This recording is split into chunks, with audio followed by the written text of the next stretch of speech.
நான் எடுத்துக்கொண்ட தலைப்பு ராவணனின் ஏசல் மொழிகள். இந்த தலைப்பை நான் இரண்டாக பகுத்து கொண்டேன். ராவணனின் ஏசல் மொழிகள், ராவணனை ஏசிய மொழிகள். ராவணன் எந்தெந்த இடத்துல யாரை ஏசுறான், அதற்கு எதிர்பாத்திரம் அவனை எவ்வாறு ஏசியது, அதை சேர்த்து பார்த்தால் கொஞ்சம் நன்றாக இருக்கும் என்று நான் இரண்டையும் எடுத்துக்கொள்கின்றேன். ஏசல் என்பது அடுத்தவர்களை கிண்டல் செய்து கேலி செய்து பேசுவது. இங்கு ராவணன் தனக்கு எதிரான கருத்துக்களை உடையவர்களை கிண்டல் செய்து கேலி செய்து அவர்களின் மனதை புண்படுத்தி அவர்களின் இயலாமையை எடுத்துரைத்து தன்னுடைய எண்ணத்தை நிறைவேற்றிக் கொள்கிறான். அப்படி அவன் எந்தெந்த இடங்களிலெல்லாம் மற்றவர்களை காயப்படுத்தி ஏசினான் என்பதை ஒரு 10 தலைப்பில் பார்க்கலாம் என்று இருக்கின்றேன். அவன் ஏசிய அந்த 10 இடங்கள்: ராவணன் சூர்பனகையை ஏசியது, மாரீசனை ஏசியது, ஜடாயுவை ஏசியது, தன்னைத்தானே ராவணன் ஏசிக்கொண்டது, ராமனை ஏசியது, வீடனனை ஏசியது, கும்பகர்ணனை ஏசியது, அங்கதனை ஏசியது, வானர சேனை படைகளை ஏசியது, கடைசியாக இந்திரஜித்தை ஏசியது என்று 10 தலைப்பில் நாம் இப்பொழுது காண்போம். முதலில் சூர்பனகை. இலக்குவனால் அறுபட்ட அந்த சூர்பனகை கடும் துயரத்துடன் ராவணனை சந்திக்கிறார். நடந்த நிகழ்வுகளை எடுத்துரைக்கிறார். அப்பொழுது ராவணன் ஒரு கேள்வி கேட்கிறான்.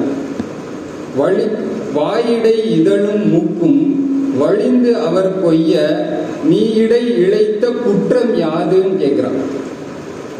ஒரு அண்ணனா கேட்கல, ஒரு மன்னனா கேட்கிறான். இந்த வார்த்தையில ரொம்ப முக்கியமானது வழிந்து குற்றம். அந்த 2 வார்த்தையை நீக்கிட்டு நீங்க பாருங்க. வாயிடை இதழும் மூக்கும் அவர் கொய்ய நீ இழைத்தது என்ன, அவ்வளவுதான். வழிந்து வேணுக்குண்டே யாராவது கொய்வாங்களா? அப்படின்னா நீ ஏதோ ஒரு சேட்டை பண்ணியிருக்க. நீ செய்த குற்றம் யாது அப்படின்னு கேட்கிறான். வாயிடை இதழும் மூக்கும் அவர் கொய்ய நீ இடை இழைத்த குற்றம் யாது என்று கேட்கிறான். இந்த கேள்வி வால்மீகியில கூட இல்லை, கம்பன் தான் இங்க பாடலை வச்சிருக்கிறான்.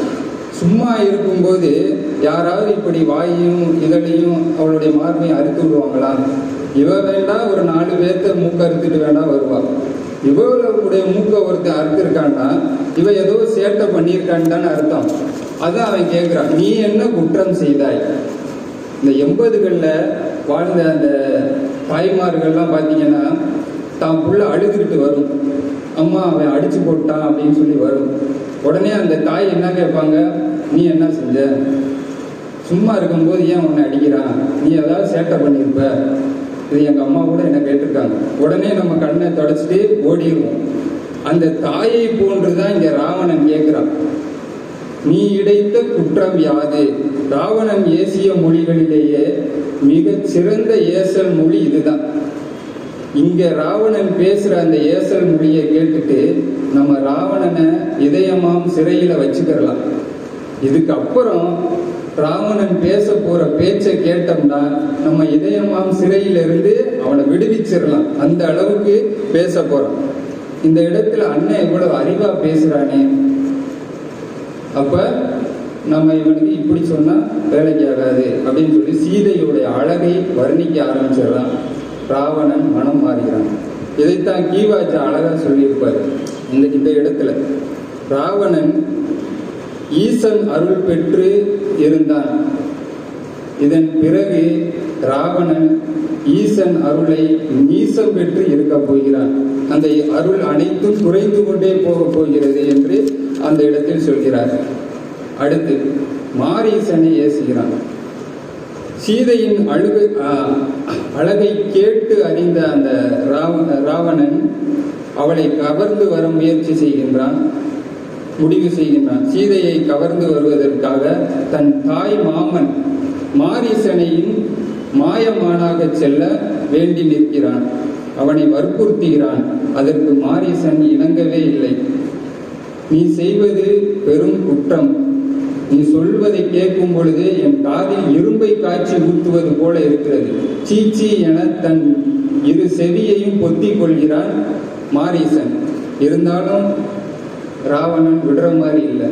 நீ கண்டிப்பா மாயமான போகணும், இல்லாவிட்டால் என்னுடைய வாளுக்கு இரையாகி விடுவாய், உன்னை வெட்டி வீழ்த்து விடுவேன் என்று அவனை அச்சப்படுத்தி பயமுறுத்துகிறான். இங்கு மாரீசனுடைய நிலையை கம்பன் மிக அற்புதமாக எடுத்துரைக்கிறார் ஒரு உவமையில். ஆழ்குழி நீர் நஞ்சு உற்றுளி மீனின் நடுக்குருவான். ஒரு பெரிய ஆழ்குழி நீர், ஒரு குளத்துல தண்ணீர் இருக்கு, அந்த இருக்கக்கூடிய அந்த குளத்துல விஷம் கலந்து விட்டால் அங்கு இருக்க மீன்கள் எல்லாம் என்ன ஆகும்? அந்த விஷமான நீரை சுவாசித்து இறந்து போகும். ஆக இந்த தண்ணியிலிருந்து தப்பிச்சு நிலத்துல வந்து குதிச்சிருவோமா அப்படின்னு பார்த்தா நிலத்திலேயே இறந்து போயிடும். அதுபோல மாட்டிக்கொண்டு இருக்கிறான் இந்த மாரீசன். மாயமானாக போகவில்லை என்றால் ராவணன் கொண்டு விடுவான். மாயமானாக போனால் அங்கு ராமன் அம்பு எய்து கொன்று விடுவான் என்ற ஒரு சூழலில் அவன் அங்கு இருக்கிறான். அப்பொழுது ராவணனை மாரீசன் ஏசுகிறான். மன்னா, நீ வாழ்வை முடித்தாய், மதியற்றாய், உன்னால் அன்று இது ஊழ்வினை என்றே உணர்கின்றேன். மன்னா, நீ உன் வாழ்வை முடித்தாய், இதுக்கப்புறம் உன் வாழ்க்கையே முடிஞ்சு போச்சு. மதியற்றாய், நீ அறிவில்லாத தனமா பேசி கொண்டிருக்கிறாய். இது நீயா பேசுற மாதிரி தெரியல, இது எல்லாம் ஊழ்வினை, விதியின் காரணமாகவே இவ்வாறு நடக்கிறதோ என்று கூறுகிறார். மேலும் மாரீசன் கூறுகிறான், உன் குலத்தில் நான் மூத்தவனாக பிறந்தவன், உனக்கு முன்பாக பிறந்தவன், உன்னுடைய தாய் மாமன். நான் சொல்வதை தயவு செய்து கேள், மாயமானாக நான் போக விரும்பவில்லை என்று எவ்வளவோ சொல்லி பார்க்கிறான். யாரோ உனக்கு தவறான ஒரு வழிகாட்டுதலை செய்திருக்கிறார்கள், தயவு செய்து இதை விட்டுவிடு என்று ராவணனிடம் கெஞ்சுகிறான். இருந்தாலும் அந்த மாரீசனை பேச்சை கேட்காமல் ராவணன் மிகுந்த கோபத்தோடு பேசுகிறான். என்ன உரை அத்தனையும் எத்தனையும் எண்ணி சொன்னவனை ஏசின அரக்கன் பதி சொன்னான். அன்னை உயிர் செற்றவனை அஞ்சி உரைகின்றாய், உன்னை ஒருவருக்கு ஒருவன் என்று உணர்வை நன்றோ. என்ன உரை அத்தனையும் எத்தனையும், அவன் சொன்ன அத்தனை விஷயத்தை கேட்டுக்கிட்டே இருந்த அந்த ராவணன் ஏசல் மொழியில வார்த்தைகளை விடுகிறான். உன் அன்னை தாடகையை கொன்றவனுக்கு அஞ்சி நீ பயந்து வாழ்ந்து கொண்டிருக்கிறாயா? உன்னை ஒரு ஆண்மை உடையவன் என்று சொல்வதில் எந்த அர்த்தமும் இல்லை என்று அவனை வஞ்சகமாக ஏசுகிறான். நீ ஒரு ஆம்பளையே கிடையாது, உங்க அம்மாவை கொண்டவனுக்கு பயந்து நீ ஒளிஞ்சு வாழ்ந்துகிட்டு இருக்கியடா அப்படின்னு சொன்னது வேறு வழி இல்லாம மாரீசன் மாயமானாக போக சம்மதித்து விடுகிறான். எவ்வளவோ சொல்லி பார்க்கிறான், ராவணன் கேட்கவில்லை. அரக்கன் அஃது உரைத்தலோடு அறிந்தனன் அடங்கி வேற வழி இல்லாம அமைதியாயிட்டான். நெஞ்சம் தரிக்கினர் கெடுவர், நெஞ்சம் தரிக்கினர் கெட்டு ஒழிவர். மனச்செருக்கு உடையவர்கள் கண்டிப்பாக கெட்டு விடுவார்கள் என்று வேறு வழி இல்லாமல் ராவணன் விருப்பத்திற்கு ஏற்ப மாரீசன் மாயமானாக போகிறான். ராமனின் அம்பால் மாய்ந்து போகிறான். அடுத்து ஜடாயுவை ஏசுகிறான். ராவணன் சீதையை கவர்ந்து செல்கிறான். அதை அறிந்த ஜடாயு சீதையை காப்பாற்ற ராவணனிடம் சண்டையிடுகிறான். சீதையை விட்டுவிடு என்று கேட்கிறான். ராவணன் கேட்பதாக இல்லை. பேதாய் பிழை செய்தாய், பேர் உலகின் மாதா அணையாளை மனக்கொடு நீ யாது ஆக நினைத்தனை. எண்ணம் இலாய் ஆதாரம் நினக்கு இனி யார் உளரோ. நல்லா கேட்கிறான். பேதாய், அறிவில்லாதவனே, பிழை செய்தாய், மிகப்பெரிய பிழையை செய்திருக்கிறாய். இந்த பெரிய உலகத்திற்கு தாயாக இருக்கக்கூடிய சீதையை நீ கவர்ந்து கொண்டு செல்கிறாயே, யாது என நினைத்தாய். எண்ணம் இலாய், நல்ல எண்ணம் இல்லாதவனே, ஆதாரம் இனி உனக்கு யார்? இனி யாரா உனக்கு ஆதாரம்? இனி உன் வாழ்க்கையே முடிந்தது என்று ஜடாயு ஏசுகிறான். அதற்கு ராவணன் பதிலுக்கு ஜடாயுவை ஏசுகிறான். வரும் புண்டரம் வாளி உன் மார்பு உருவி பெரும் புண் திரவா வகை பேருதி நீ.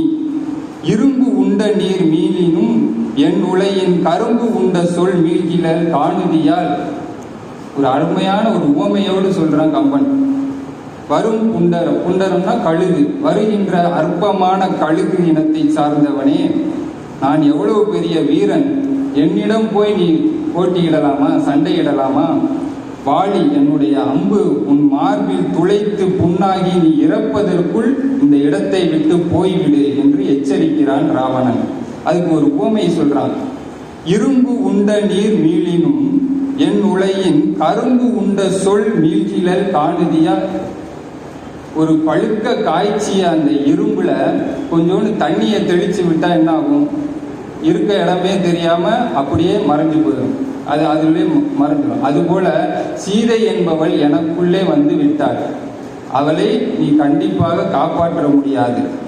கரும்பு உண்ட சொல், இது கரும்பை போன்று இனிக்கக்கூடிய சொல்லை பேசுகின்ற இந்த சீதை என்னுள்ளே வந்து விட்டால் அவளை நீ காப்பாற்ற முடியாது, ஒழுங்கா இந்த இடத்தை விட்டு போயிரு என்று ஜடாயுவை வன்மையாக கண்டித்து எச்சரிக்கிறான்.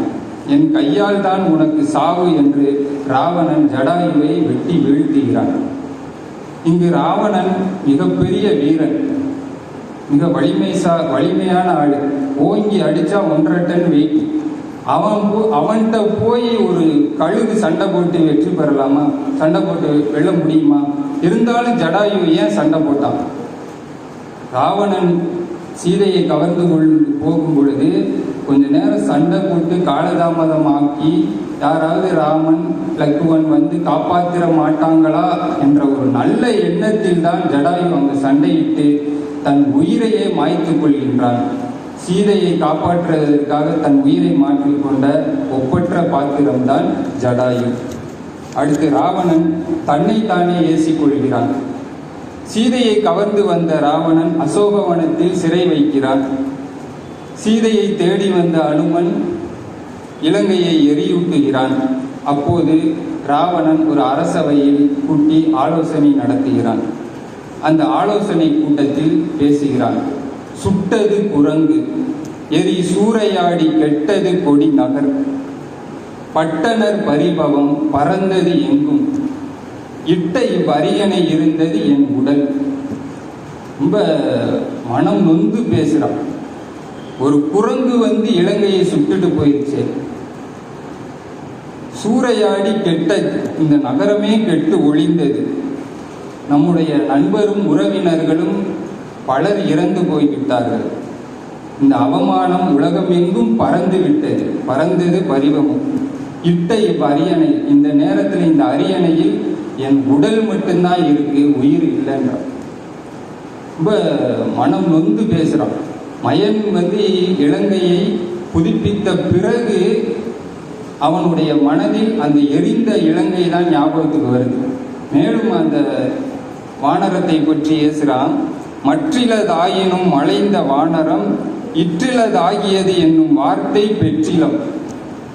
சரி, வேறு வழி இல்லை, அந்த வானரம் சுட்டுட்டு போயிருச்சு, இந்த வானரம் இன்னும் உயிரோட இருக்கே, அது செத்து போயிருச்சுன்ற சொல்லாவது நம்ம காதுல கேட்டோமா? இன்னும் கேட்கலையே, நம்மெல்லாம் எதுக்கு உயிரோட இருக்கிறோம் சொல்லி ரொம்ப வருந்தி அந்த ஆலோசனை கூட்டத்தில் ராவணன் பேசுகிறான். மேலும் அந்த ஆலோசனை கூட்டம் தொடர்ந்து நடக்கிறது. அப்ப ராமனை ஏசுகிறான் ராவணன். அந்த ஆலோசனை கூட்டத்தில் சீதையை விட்டுவிடு என்று வீடணன் கூறுகிறான். ராமன் சிறந்த வீரன், வலிமை உடையவன், அவதார புருஷன், அவனிடம் பகை கொள்ளாதே என்று ராவணனிடம் கேட்டுக்கொள்கிறான் வீடணன். அப்போது ராமன் என்ன அப்படிப்பட்ட வீரனா அப்படின்னு சொல்லி ஒரு 6 இடங்களை சுட்டி காட்டி ராமனை ஏசுகிறான். ஊனவில் இருத்து, ஓட்டை மாமரத்து அம்பு ஓட்டி, கூனி சூழ்ச்சியால் அரசு இழந்து, உயர்வனம் குறுகி, யான் இழைத்திட இழந்து, இன்னுயிர் சுமந்து, மானுடன் வழி நீயலாது யார் உலர் மதித்தார். ராமன் என்ன பண்றானா? ஊனவில் இருத்து. ஊனவில்னா எல்லாரும் எடுத்து வளைக்கிறதுக்கு பல மன்னர்கள் வந்தாங்க. அது வளைச்சு பார்த்தாங்க, முடியலை, வச்சுட்டு போயிட்டாங்க. அது ஏற்கனவே உடையக்கூடிய தருவாய்க்கு வந்துருச்சு. அது ஊன வில். அந்த வில்ல ராமன் எடுத்தான், டக்குன்னு உடஞ்சிருச்சு. ஐயா கூட ஒரு உதாரணம் சொல்லுவாங்க. வீட்டில் நம்ம இந்த மருந்து பாட்டில், சிறப்பு பாட்டிலாம் திறக்க சொல்லி நிறைய பேர்கிட்ட கொடுப்போம். பைல்வான்லாம் திறந்து பார்ப்பாங்க, திறக்க முடியாது. கடைசியில் பார்த்தா என்ன மாதிரி ஒரு நோஞ்சா வந்து திறந்துடும். அவங்க உடனே வீரங்கிறதா? அப்படி இல்லை. இங்கே ராமன் உடைத்த வில் ஊனவில். அது போய் பெருசா பேசிக்கிட்டு இருக்க. ஓட்டை மாமரத்து அம்பு ஓட்டி. அவன் சுக்கிரீவன் ஒரு பரீட்சை வைக்கிறான். நீ வீரன் என்பதை நிறுவு, நான் உனக்கு வானர படையை தருகிறேன், இந்த 7 மராமரங்களை துளைத்து அம்பு விடு அப்படின்னு கேட்டுக்கொள்றான். அந்த 7 மராமரங்களை நோக்கி அம்பு விட்டான். அது என்ன மரமா? ஓட்டை மராமரம். அதாவது இலையுதிர் காலத்துல அங்கங்க இலையெல்லாம் விழுந்து ஓட்டையா இருக்கு. அந்த ஓட்டை கேப்பை பார்த்து அடிச்சிட்டான். இது பெரிய வீரமா என்று ராமனை ஏசுகிறான். அடுத்து சொல்றான், பூனி சூழ்ச்சியால் அரசு இழந்து. கேவலம் ஒரு கிளவி சூழ்ச்சி செய்து உன் ஆட்சியவே புடுங்கிட்டார், அரசு இழந்து இருக்கிறார். உயர் வனம் குறுகி. சரி, அரச புடுங்கிட்டாங்கல்ல, நாட்டிலேயாவது இருக்கலாம்ல. இல்ல, காட்டுக்கு போ. காட்டுக்கும் வந்தாச்சு. உயர் வனம் குறுகி யான் இழைத்திட இழந்து. வந்த இடத்துலயாவது கொண்டாட்டிய பத்திரமா பாதுகாத்தானா? இல்லை, அதையும் விட்டுட்டான். யான் இழைத்திட இழந்து இன்னுயிர் சுமந்து. இன்னமும் அவன் உயிரோட இருக்கிறான். இப்படிப்பட்டவன் இடத்துல நீ அல்லாது யார் உலர் மதித்தார்? உன்னை தவிர யாரா மதிச்சார்? பெரிய ராமன் வீரன் சொல்றியே அப்படின்னு சொல்லி இங்கு வீடனனிடம் ராவணன் பேசுகிறான். இங்கு காப்பிய தலைவன் ராமனை பற்றி எதிர்பாத்திரமான ராவணன் இவ்வாறு ஏசுகிறான். அதற்கு பதிலுக்கு ராமன் ஒரு இடத்திலேயாவது ஏச மாட்டானா அப்படின்னு சொல்லி பாடல்கள்லாம் தேடி பார்த்தா ஒன்றும் கிடைக்கல. ஏன்னா ராமன் பகைவனுக்கும் அருளும் நன்னெஞ்சு உடையவன். அதான போர்ல இன்று போய் போருக்கு நாளை வானா. அப்படி பகைவனுக்கும் அருளும் நன்னெஞ்சை உடையவன். அதனால ராமன் ஏசுவதாக கம்பன் பாடல் இந்த அளவுக்கு ஏசுற மாதிரி பாடல் வைக்கவில்லை என்று நினைக்கிறேன். ராவணன் பிறரை ஏசுவதற்கு கூசாதவன், ராமன் பிறரை ஏசுவதற்கு கூசுபவன். அதாவது ஆண்டவன் ராவணன் மாதிரி கெட்டவங்களை ரொம்ப பேச வைப்பான், ஆனா கைவிட்டுருவான். ராமன் மாதிரி நல்லவங்களை கொஞ்சமா பேச வைப்பான், ஆனா கைவிட மாட்டான். அதான் இந்த இடத்துல இருந்து நம்ம தெரிஞ்சுக்கிற முடியும். அடுத்ததாக வீடனன். அந்த ஆலோசனை கூட்டத்தில் வீடனன் சீதையை விட்டுவிடு, போர் வேண்டாம் என்று தொடர்ந்து பேசிக்கிட்டே இருக்கிறான் வீடனன். ராவணன் கேட்பதாக இல்லை. அப்போது ராவணன் வீடனனை பார்த்து ஏசுகிறான். வெஞ்சினம் தரும் போரில் எம்முடன் எழ வேண்டாம்.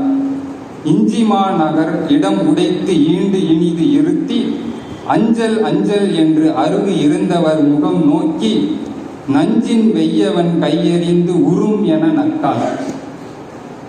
வீடனை பார்த்து என்ன சொல்றான்? வெஞ்சினம் தரும் போரில் நீ எம்மோடு எழ வேண்டாம்.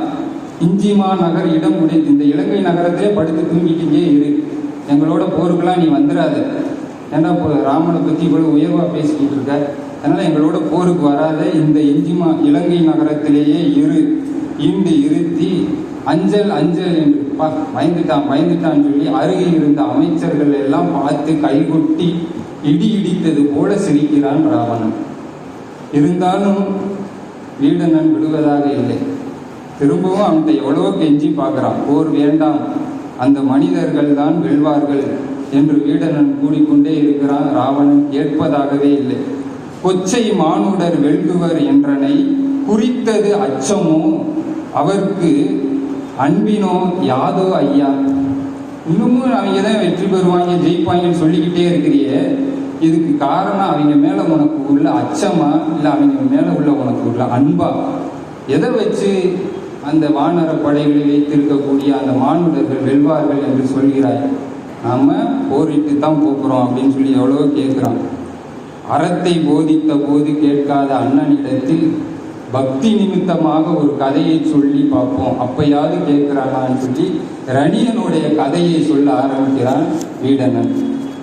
உன்னை விட வலிமையும் அதிக வரங்களும் பெற்றவன் இரணியன். அவனையே நரசிம்ம அவதாரம் எடுத்து கொன்றான். அதுபோல ராமனிடத்தில் நீ அழிந்து போவாய் என்று எச்சரிக்கிறான் வீடனன். இனப்பற்று இல்லாத துரோகி, நீ தப்பி பிறந்து விட்டாய் என்று பதிலுக்கு ராவணன் ஏசுகிறான். மேலும் ரணியன் கதையெல்லாம் சொல்லி முடிச்சுட்டு ராவணன் வீடனனை பார்த்து பேசுறான். பாலிசால் ரணியன் புதல்வன் பண்பு என சூழ்வினை முற்றியான் அவருக்கு தோற்ற பின் ஏழை நீ என் பெருஞ்செல்வம் எய்தி பின் வாழவோ கருத்து அது வரவற்று ஆகுமோ. நல்லா கேட்கிறான். வலிமை மிகுந்த ரணியனின் புதல்வனுடைய பண்பை ஒத்திருக்கிறாய். ரணியனுடைய புதல்வனான பிரகலாதனின் பண்பை ஒத்திருக்கிறது உன்னுடைய குணம். அவன்தான் தன்னுடைய தந்தை இறந்த பிறகு பெரும் செல்வத்தையும் நாட்டையும் எடுத்துக்கொண்டான். அதுபோல நான் அந்த மனிதர்களிடம் தோற்ற பிறகு என்னுடைய பெருஞ்செல்வத்தை அனைத்தையும் நீ எடுத்துக்கொள்ளவோ நினைக்கிறாய், அறிவில்லாதவனே. அப்படிப்பட்டும் நடக்கவே நடக்காது என்று வன்மையாக கண்டித்து விடுகிறான். இவ்வளவு சொல்லியும் கேட்காத அந்த ராவணன் பார்த்து அவனை விட்டு விலகுகிறான். ராவணனுடைய பலம் பலவீனம் இரண்டையும் அறிந்தவன் வீடனன். அந்த கோபத்தில் அந்த கூட்டத்தை விட்டு வெளியேறி ராமனோடு சரணடைகிறான் வீடனன். அடுத்து கும்பகர்ணன். போர் வேண்டாம், சீதையை விட்டுவிடு என்று 2 முறை கும்பகர்ணன் பேசுகிறான். முதல்ல ஆலோசனை படலத்தில் பேசுகிறான், அடுத்து கும்பகர்ணன் வதை படலத்திலையும் பேசுகிறான். நீ 1000 மறைகளை அறிந்தவன், நீ செய்யும் செயல் தவறானது என்று மந்திர ஆலோசனை கூட்டத்தில் ராவணனை கண்டிக்கிறான். மேலும் அவன் கூறுகிறான், நல்லா கேட்கிறான். பேசுவது மானம், இடை பேணுவது காமம், பூசுவது மானுடரை நன்கு நம் குற்றம். நல்லா இருக்குடா நம்ம வீரம், பேசுறதெல்லாம் மானம். ஆனால் அடுத்த ஒரு மனைவியை கடத்தி விட்டு வந்து வச்சிருக்க. சிட்டர் செயல் செய்திலை குல சிறுமை செய்தாய். நீ பெரியவர்கள் செய்யக்கூடிய செயலை செய்தது போல தெரியல, நம்ம குலத்திற்கே சிறுமை ஏற்படுமாறிய செயலை செய்கிறாய் என்று சொல்லி ஏசிவிட்டு ராவணன் கும்பகர்ணன் தூங்க போயிடறான். பின் முதல் நாள் போரில் ராவணன் தோற்ற பிறகு கும்பகர்ணனை எழுப்ப சொல்றான். கும்பகர்ணன் எழுந்ததும் கேட்குறான், சீதையை விட்டுட்டீங்களா, போர்லாம் ஒன்றும் நடக்கலையில அப்படின்னு கேட்குறான். ரொம்பவும் அவனுக்கு என்னது, போரில் விருப்பமே இல்லை. போர் செய்தால் நாம் தான் தோற்போம், ஏன்னா அறம் வெல்லும், பாவம் தோற்கும், நாம் செய்த பாவம் தோல்வியடை செய்யும் என்பதில் உறுதியாக இருந்தவன் கும்பகர்ணன். மிகுந்த சினத்தோடு பேசுகிறான். அப்படி சீதையை விட முடியாது என்பதில் உறுதியாக இருக்கிறான் ராவணன். அப்போது ராவணன் கும்பகர்ணனை பார்த்து ஏசுகிறான். உருவது தெரிய அன்று உன்னை கூயது, சிறுதொழில் மனிதரை கோரி சென்று எனக்கு அறிவுடை அமைச்சன் நீ அல்லை, அஞ்சினை வெறுவிது உன் வீரம் என்று இவை விளம்பினான். உருவது தெரிய அன்று உன்னை கூயது. இனிமேலுக்கு என்ன நடக்க போகுதுன்னு தெரிஞ்சுக்கிறதுக்காக நாங்கள் உன்னை எழுப்பி வந்து இங்கே கூப்பிட்டு உட்கார வைக்கல. ஏன்னா ஜோசியம்மா சொல்லிக்கிட்டு இருக்க, நீ அறிவுடை அமைச்சனும் அல்ல, எனக்கு அறிவுரை சொல்றக்கூடிய அமைச்சனும் நீ அல்ல. என்னமோ இந்த அமைச்சனுடைய அறிவுரையெல்லாம் கேட்ட மாதிரி பேசிக்கிட்டு இருக்கான் ராவணன். அறிவுடை அமைச்சன் நீ அல்லை, அஞ்சினை பெருமிது உன் வீரம், உன்னுடைய வீரம் வீணானது, நீ பயந்துட்ட, இந்த மானுடர்களை போரிடுவதற்கு அச்சப்படுகிறாய் என்று எழுந்து வந்த அந்த கும்பகர்ணனை பேசுகிறான் ராவணன். மேலும் போர் செய்ய வேண்டாம் என்றெல்லாம் அவன் கேட்டுக்கிட்டே இருக்கிறான். இருந்தாலும் ராவணன், சரி நீ போருக்கே வேண்டாம், போய் சாப்பிட்டுட்டு போய் படுறா, இறங்கிய கண் முகிழ்த்து இரவும் எள்ளியும் உறங்குதி போய் என உளைய கூறினான். அந்த குழி விழுந்த கண்ணை மூடிக்கிட்டு போய் சாப்பிட்டுட்டு தூங்குடா என்று கண்டிக்கிறான். இருந்தாலும் கும்பகர்ணன் விடுவதாக இல்லை. மேலும் மேலும் பேசிக்கிட்டே இருக்கிறான். சீதையை சிறை வைத்தது தவறு, மாநிலர்களிடம் போய் மன்னிப்பு கேட்டு விடு, அவர்கள் உன்னை விட்டு விடுவார்கள் என்றெல்லாம் பேசுகிறான். ராவணன் கேட்கிறதாவே இல்லை. அப்பொழுது திரும்பியும் கும்பகர்ணனை ஏசுகிறான். மானிடர் இருவரை வணங்கி மற்ற அக்கூனுடை குரங்கினை கும்பிட்டு ஊனுடை கும்பிக்கும் உனக்குமே கடன், யானது பொறுகினை எழுகப்போ என்றார். என்ன சொல்றான்? மானிடர் இருவரை வணங்கி, அந்த மனிதர்களான ராம லக்குவர்களை வணங்கி கூனுடை குரங்கினை கும்பிட்டு, குரங்குனாவே கூன் விழுந்து குளிஞ்சு வளைஞ்சு இருக்கும், அதுக்கு மேல நான் வளைஞ்சு அதை கும்பிடவா? எவ்வளவு கொழுப்பு இருந்தா அப்படி பேசுவோம். கூனுடை குரங்கினை கும்பிட்டு ஊனுடை உம்பிக்கும் உனக்குமே கடன்.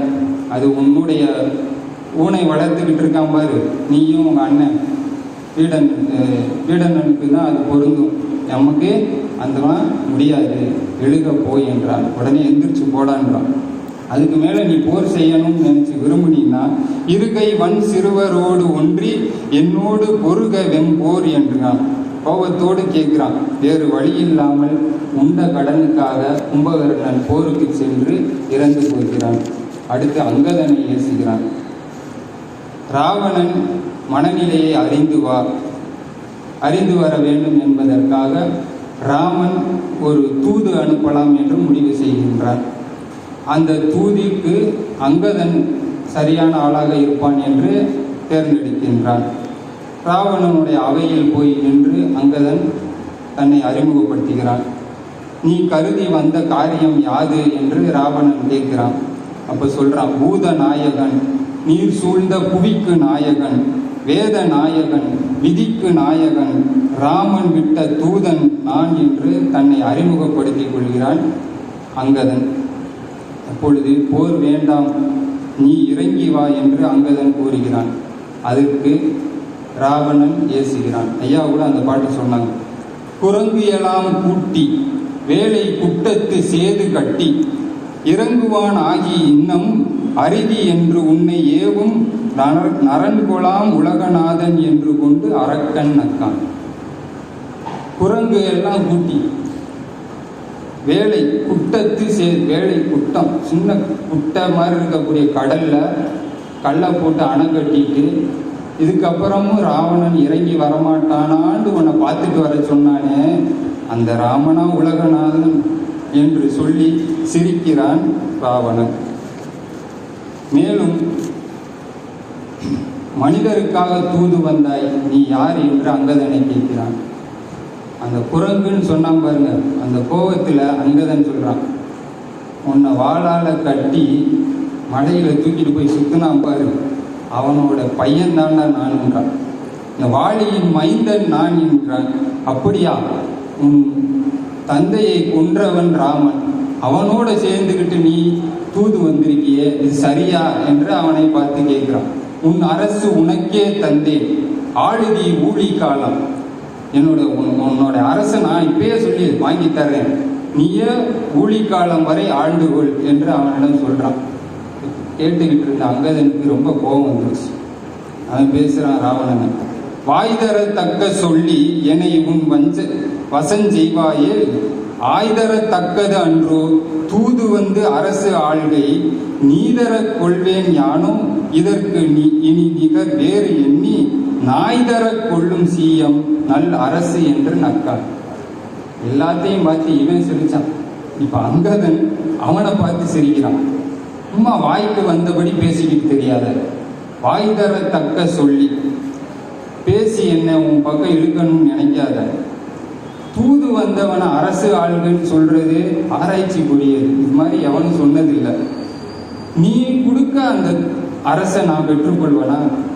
அப்படி நீ கொடுத்த அந்த அரசை நான் பெற்றுக்கொண்டா எதை போன்றது தெரியுமா? ஒரு நாய் கொடுக்க சிங்கம் பெற்றுக்கொண்டதுக்கு சமம். நாயினாவே வாயில எச்சில் பட்டு கொண்டு வந்து போடும், அது சிங்கம் ஆகுமா? அது மாதிரி நான் சிங்கம்டா, நீ நாயிடா என்று அங்கதன் ராவணனை ஏசுகிறான்.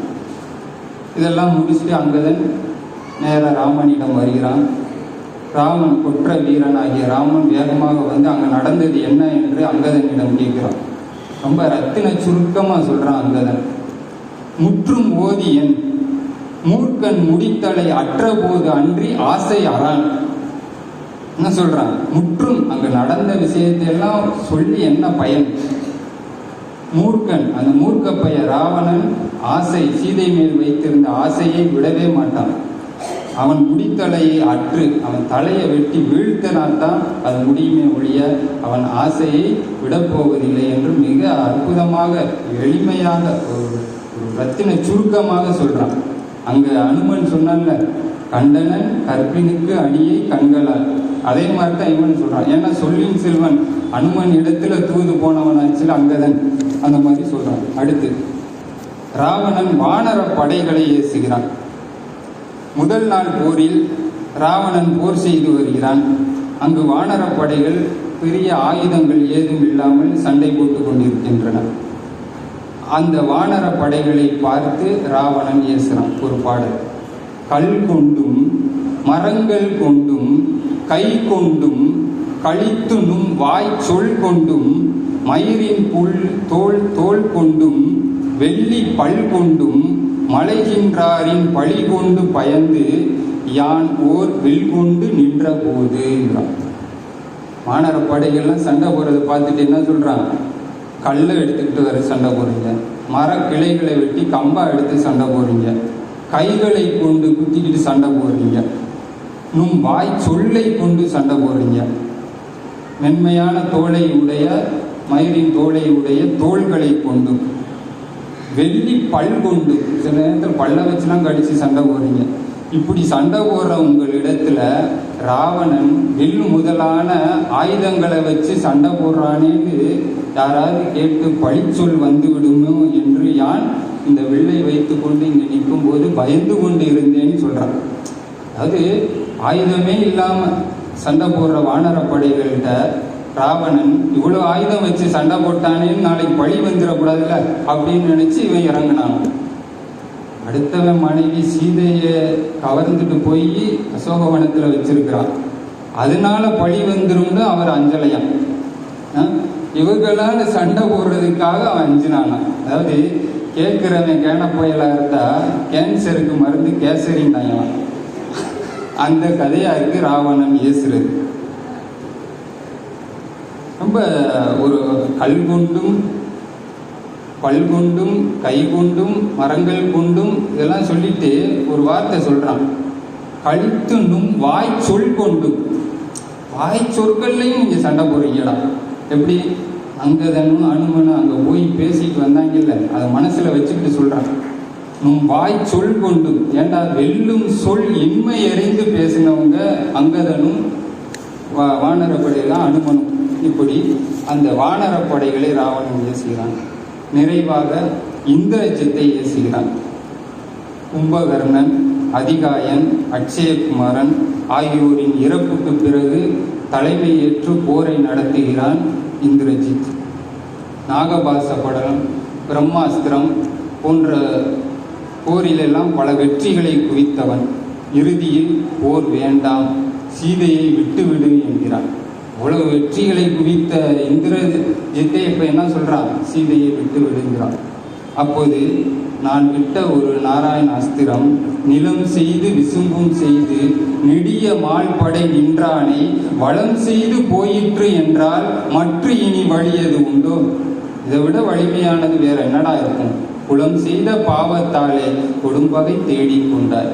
நம்ம பெரிய பாவம் செஞ்சிட்டோம்.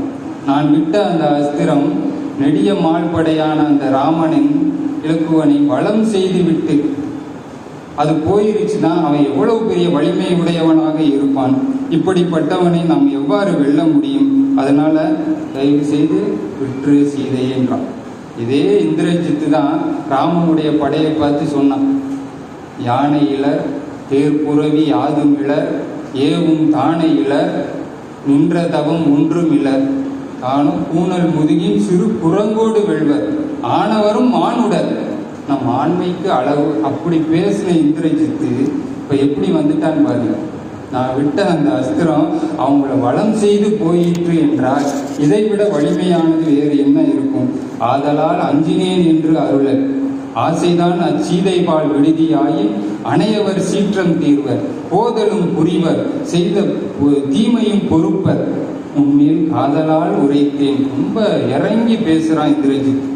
தன் அப்பாட்ட இதுக்கு மேல இறங்கி பேசுன மாதிரி இடங்களே இல்லை. ரொம்ப நம்ம தீமையெல்லாம் பொறுத்துருவாங்க, தயவு செய்து சீதையை விற்று என்று ராவணனுக்கு அறிவுரை கூறுகிறான். ராவணன் அவன் பேச்சை கேட்காமல் அவனை ஏசுகிறான். எயிற்று இள நிலவு தோன்ற புயங்களும் குலுங்க நக்கு போர்க்கு இனி ஒழுகி போலாம். மயங்கினை மனுஷன் தன்னை அஞ்சினை வருந்தல் ஐயா என்கிறார். எயிற்று இள நிலவு தோன்ற தன்னுடைய கோர பற்களை பிளந்து சிரிக்கும் போது அதில் நிலவு தோன்றும் அளவிற்கு தன்னுடைய 20 புயங்களும் குலுங்க பெரிய வெடிச்சிரிப்பாக சிரிக்கிறான். மயங்கினை அந்த மனுஷன் கண்டு நீ பயந்துட்டார், போய் போர்லாம் நீ செய்ய வேணாம், போய் ரெஸ்ட் எடுத்துக்க. அச்சப்பட்ட மனிதன் தன்னை அஞ்சினை நீ செய்கிற செயல் வருந்தத்தக்கது ஐயா என்று சொல்றான். இதை கேட்ட இந்திரஜித் வேற வழி இல்லாமல் போருக்கு போயிடான். ஏன்னா அவன் மிகப்பெரிய வீரன். அவனை பார்த்து நீ அஞ்சின கோலடாண்டா அவன் சும்மா உட்காந்துக்கிட்டு இருப்பானா? நான் வீரன் காட்டணும்ல. யாரெல்லாம் எப்படி எப்படி ஏசுனா அவங்க எல்லாம் போருக்கு போவாங்கன்றத ராவணன் நன்கு புரிந்து வச்சிருக்கான். மனிதர்களை கண்டு அஞ்சினாய், நீ செய்யும் செயல் வருந்தத்தக்கது என்றெல்லாம் அவனை ஏசுகிறான்.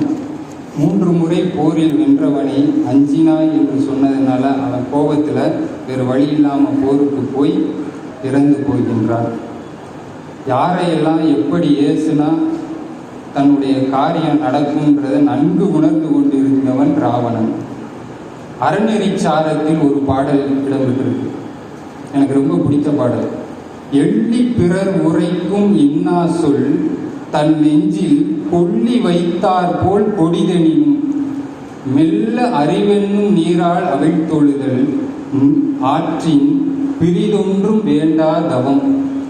நீங்க பெருசா தவம்லாம் ஒன்றும் மேற்கொள்ள வேண்டாம், எப்படி இருந்தா போதுமா. எள்ளி பிறர் உரைக்கும் இன்னா சொல், அந்த சொல் தன் நெஞ்சில் கொள்ளி வைத்தார் போல இருக்கு. இப்படி பேசிவிட்டானே அப்படின்னு கோபம் வர்ற மாதிரி இருக்கு. அந்த கோபத்தை மெல்ல அறிவை பயன்படுத்தி இந்த இடத்துல நம்ம கோபப்படக்கூடாது, எது சரி என்பதை ஆராய்ந்து தெளிந்து செய்ய வேண்டும். இந்த எள்ளி பிறர் உரைத்த அந்த சொல்லை கேட்டு கோபப்பட்டு போருக்கு போய் இறந்தவர்கள் தான் கும்பகர்ணனும் இந்திரஜித்தும். இதில் அறிவென்னும் நீரால் அவிழ்த்து அதை ஆராய்ந்தவன் தான் வீடனன். மற்றவர்கள்லாம் அவனுடைய ஏசல் மொழியை கேட்டு அழிந்து போனார்கள். ஆனால் வீடனன் மட்டும்தான் அந்த இடத்துல தப்பித்து பிழைத்தவன். இந்திரஜித் இறந்த பிறகு நாசம் வந்துற்ற போது நல்லதொரு பகையை கொண்டேன்னு சொல்லி ராவணன் போருக்கு போய் இறந்து போகின்றான். 10 தலை ராவணனுக்கு 1 தலை காதல் இருந்ததால் 3 கோடி வாழ்நாளும் முயன்றுடைய பெருந்தவமும் அழிந்து போக இறந்து போகின்றான். ராவணன் தன் ஏசல் மொழிகளால் தன் உடன் இருந்தவர்களையும் அழித்து தானும் அழிந்து போகின்றான். ஆணவ பேச்சினால் அழிந்து போகின்றான். ஒரு முறை அந்த தீப்பெட்டியும் தீக்குச்சியும் பேசிக்கிட்டதான். அதில் தீக்குச்சி சொன்னதான், நீயும் நானும் அடிக்கடி உரசிக்கிறோம், ஆனால் நான் மட்டும் எரிஞ்சு சாம்பல் ஆயிடுறேன், தீப்பெட்டி நீ அப்படியே இருக்கியே எப்படின்னு அந்த தீக்குச்சி கேட்டதான். அதுக்கு அந்த தீப்பெட்டி சொன்னதான், உன் தலையில் ஆணவம் என்ற செருக்கு இருக்கு, அதனால தான் நீ ஒவ்வொரு முறையும் என்னை உரசி பார்க்கும்போது நீ வீழ்ந்து போகிற. அது மாதிரி தான் ராவணன் ஒவ்வொரு முறையும் ராமனுடைய படையை உரசி பார்த்து அழிந்து போய் கடைசியில் அவனும் அழிந்து வீழ்ந்து போகின்றான். காமம், வெகுளி, மயக்கம் இந்த 3ம் ராவணனிடம் இருந்ததால் தன் நாமம் கெட அழிந்தான். சாத்தனார் கூட ஒரு இடம் காட்டியிருப்பார் மணிமேகலையில். மணிமேகலையை தேடி உதயகுமாரன் வருவான். அப்பொழுது மணிமேகலை ஒளிந்து கொள்வாள். அவள் போன பிறகு தன்னுடைய தோழி சுதமதிட்ட மணிமேகலை சொல்வாள், புதுவோன் பின்று போனதென் நெஞ்சம் இதுவோ அண்ணாய் காமத்து இயற்கை. அவளுடைய கொள்கை என்ன? தவம் மேற்கொண்டு அந்த தவ வாழ்க்கையை மேற்கொண்டு வாழ்க்கையை முடிக்கணுன்றது தான் மணிமேகலையோடைய குறிக்கோள். அவளுக்கு இந்த காதல் காமம்லாம் கிடையாது. அப்படி வாழ்ந்து கொண்டு இருக்கக்கூடிய அவளுடைய நெஞ்சத்திலேயே என்ன வந்துருச்சான், புதுவோன் ஆகிய அந்த உதயகுமாரன் மீது ஏச காதல் வந்துருச்சான். புதுவோன் பின்றே போனது என் நெஞ்சம், இதுதான் காமத்தின் இயற்கையா என்று சொல்லி அந்த இடத்தை சீத்தலை சாத்தனார் சுட்டி காட்டுவார். அந்த காமத்தின் தன்மையை புரிந்து கொண்டு மணிமேகலை தன்னுடைய குறிக்கோளை நிறைவேற்றி கொண்டார். ஆனால் ராவணன் அந்த காமத்தினாலே அழிந்து போகின்றார். கடைசி வரையும் அழிந்து போகின்றான். எவ்வளவு பேர் சொன்னாங்க சீதையை விட்டுருன்னு சொல்லி, கேட்கவே இல்லை.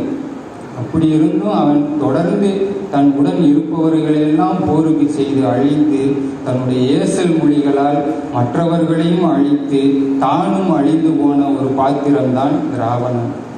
இத்தகைய வாய்ப்பினை நல்கிய மதுரை கம்பன் கழகத்திற்கு நன்றி சொல்லி, 10,000 கவிதைகளை முத்தாக அள்ளித்தந்த சத்தான கம்பனுக்கு ஈடு இன்னும் வித்தாகவில்லை என்று பாடு என்ற கண்ணதாசனின் வரிகளை சொல்லி என்னுடைய உரையை நிறைவு செய்கின்றேன். நன்றி, வணக்கம்.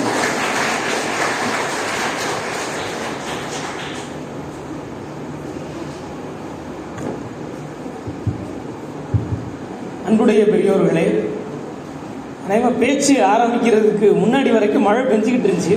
அதுக்கப்புறம் இங்கே மழையை அவர் ஐயா தொடங்கி வச்சுட்டார். அற்புதமான ஒரு உரை அது.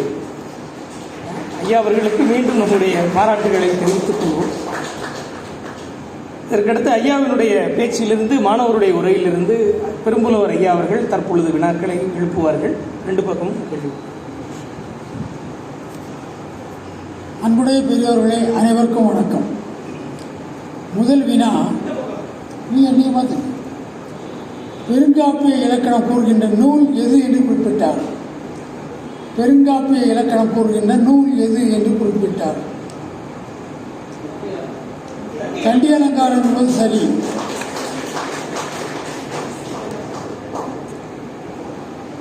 மன்னா, உன் வாழ்வை முடித்தாய், இப்படி சொல்ல பாத்திரம் இது.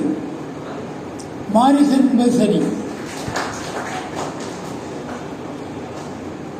பேதாய் பிழை செய்தாய் என்று ஒரு பாத்திரம் கூறியது யார்? யார் அது பாத்திரம்? இது ஜடாயு என்பது சரி. இட்ட இவ் அரியணை இருந்தது இவ்வுடல், இப்படி சொன்ன பாத்திரம் இது ராவணன் என்பது சரி.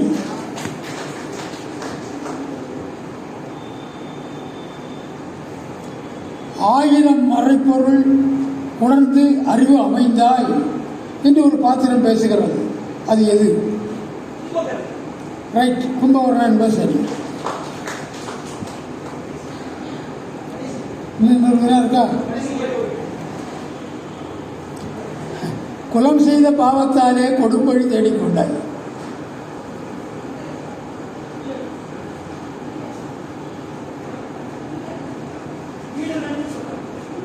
வீடனன் இல்லை, இந்திரஜித் என்பது சரி. நன்றி.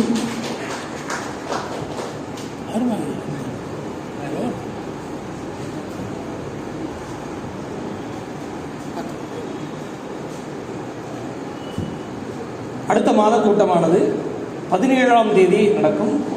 சாந்திகுமார சுவாமிகள் அவர்கள் உரையாற்றுவார்கள். முறையாக நன்றி உரை சொல்ல முனைவர், துணை முதல்வர், பேராசிரியர் ரேவதி சுப்லட்சுமி அம்மா அவர்களை அன்புடன்.